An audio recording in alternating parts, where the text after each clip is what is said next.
Okay, camera's rolling, lights are on, coffee's made. Jake, are you ready to kick off the most expensive, most emotional, most possibly life-altering YouTube show ever created in a living room? Born ready. I mean, come on. What's a little pressure when you've invested your savings, your sanity, and your relationship into a single show? Aha, don't forget the espresso machine. That alone cost more than my first car. Yeah, of course I know. Now enough of practice, let's begin our show. Come on, get ready ASAP. Hey everyone, I'm Leena. And I'm Jake. Welcome to the very first episode of our brand new, very broke but bold show, Past Past and and Future Future Talk. Talk. So here's the tea. We just moved in together, we're building a business together, and this is where it all begins. We've poured our hearts, minds, and possibly our emergency rent money into making this show work. And we made a pact. If this show grows in the next 12 months, we're getting married. You all are the unofficial wedding planners now. You're telling them already? We're only one episode in. Let me survive the first video before I buy a tux. If you can survive my editing notes, you can survive a wedding. Fair. You all are now officially part of this crazy experiment. So we hope you stick around because this is more than content. This is a journey. Our journey. And today, on episode 1, we're starting with something so dramatic, so unbelievable, that it deserves a Netflix deal. The biggest digital scams of all time. Because if love is risky, wait till you see what people fell for online. First scam, Nigerian prince emails. emails. Let's start with the grandfather of digital scams, the Nigerian prince email scam. This one's been around since the late 90s. The email goes something like, I'm a royal prince with $40 million trapped in an account. I just need your help.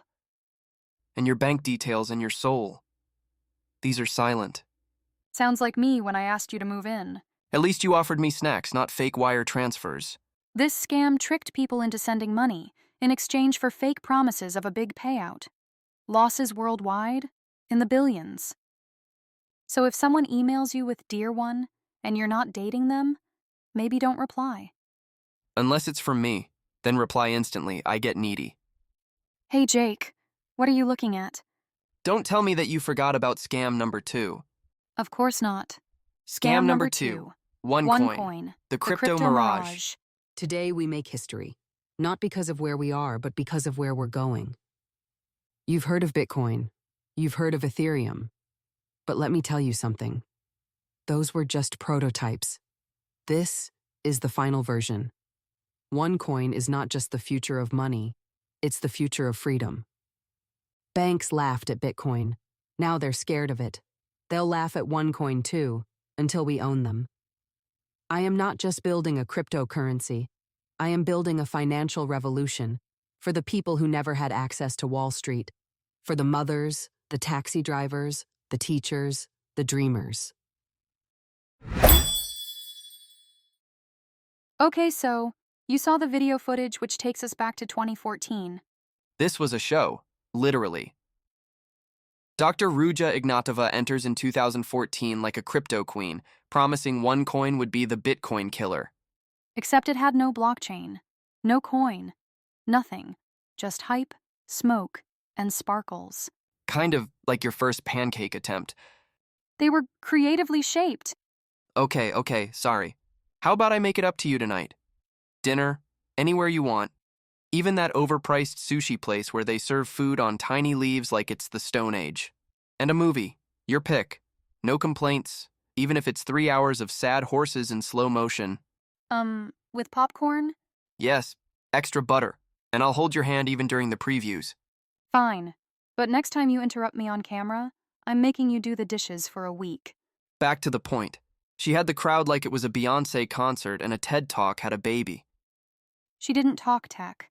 She talked emotion. She didn't say blockchain. She said revolution. It was less crypto, more cult, and she sold it perfectly. People believed because she made them feel seen, the ones who were always late to opportunity. She gave them hope and took their money. Over $4.4 billion across 175 countries, all gone, and Dr. Ruja disappeared without a trace in 2017. Hey, Leena, what are you doing? Don't you see? I'm participating in a Facebook quiz. Stop! He's a scam. Scam number 3. 3. Cambridge Analytica. Cambridge Analytica, The the data trap. data trap. Once upon a time, people went on Facebook not just to argue with their uncle about politics, but to take fun quizzes like, which type of bread are you? Which Harry Potter character is your soulmate? And, my personal favorite, which Greek god are you, based on your salad preferences? And you got Poseidon because you picked olives. I got Demeter because I said I like carbs. But little did we know. Every click, every quiz, every fake personality test was sucking up our private data like a digital vampire. That's right. Enter Cambridge Analytica, a shady little company that harvested 87 million Facebook profiles using fake quizzes and sneaky apps. They didn't just take your data, they took your brain and used it against you. They basically figured out if you're more scared of spiders or taxes, and then showed you election ads that made you panic and vote accordingly. Yes, I'm talking about the 2014 scam where a researcher built a quiz app and collected data from users and their friends. That data was sold to Cambridge Analytica, who used it to create creepy psychological profiles. They micro-targeted voters with emotional, fear-based ads during major elections like Brexit and the 2016 U.S. presidential election. Facebook didn't stop it. So in 2019, they got slapped with a $5 billion fine. Yep, billion. With a B. And people still ask why I don't trust those "what color is your aura" quizzes. Mine was gray. Apparently so is my privacy. Jake, if you ever sell my data to win a Facebook argument, I'm posting your browser history. Okay, wow, that's an act of war. So, moral of the story. Don't click random quizzes. Don't allow apps you don't trust. And if someone offers you free insight into your soul, it's probably costing you your privacy. Welcome to FTX, where your crypto feels safe until it's suddenly not there anymore. Hi, I'd like to withdraw my savings. Sure, just give us a moment to light your wallet on fire and toss it into the sea. Scam number 4. FTX, the crypto collapse. This was one of the biggest collapses in financial history. And it was run by a guy who looked like he microwaved his hair every morning. FTX was launched in 2019 by Sam Bankman-Fried. It grew fast. Celeb ads, Super Bowl commercials, naming rights to a sports arena. Everyone thought it was the safest place to buy and sell crypto. But behind the scenes, FTX was secretly moving customers' money to another company called Alameda Research, also owned by Sam. Basically, you gave them $100 in crypto, they gambled it like they were in Vegas. In November 2022, the whole thing fell apart. Customers couldn't withdraw funds. $10 billion, poof, gone. SBF was arrested, charged with fraud, and convicted in late 2023. the signs were there. No proper accounting. Leadership was literally just a group of friends living together. Billions in paper wealth with no real transparency. People kept trusting them because it looked professional on the surface. Let this be a reminder. Just because something has a shiny website, celebrity ads, and a Super Bowl commercial doesn't mean it's legit. Hey Jake, what are you doing? I'm on a Zoom call with my boss. But what if it's not your boss? Scam number 5, deepfake scams, the age of digital impersonation. Imagine getting a Zoom call from your boss. They look real. They sound real. They say, transfer $10 million to this account now. So you do it. And then you find out your boss was busy vacationing in Bali. You just got scammed by an AI clone. To be fair, if I got a call from a Jake deepfake asking for money, I'd immediately know it wasn't you. How? Because that version would probably pronounce Ethereum correctly. Deepfake scams started gaining serious traction in 2019, but they hit terrifying new levels by 2023-2024. In one real case from 2024, a Hong Kong company lost $25 million.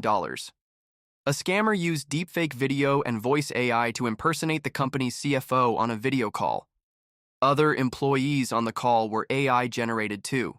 Person on the call asked for a secret transfer, and it worked.